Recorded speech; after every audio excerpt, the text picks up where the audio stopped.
Have you ever noticed your cat making a strange chirping sound while staring out the window? It's called chattering, and that distinctive ek ek ek noise is actually a fascinating look into their natural hunting instincts.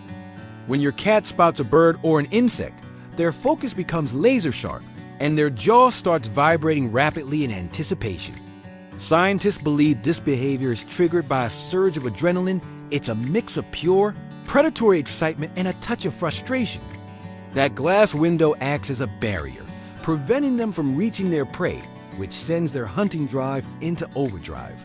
This trait connects your fluffy friend to their wild ancestors, who use similar jaw movements to deliver a swift finishing bite in the wild. So next time you hear those tiny chirps, just remember, you're watching a fierce little hunter in action. Does your cat do this?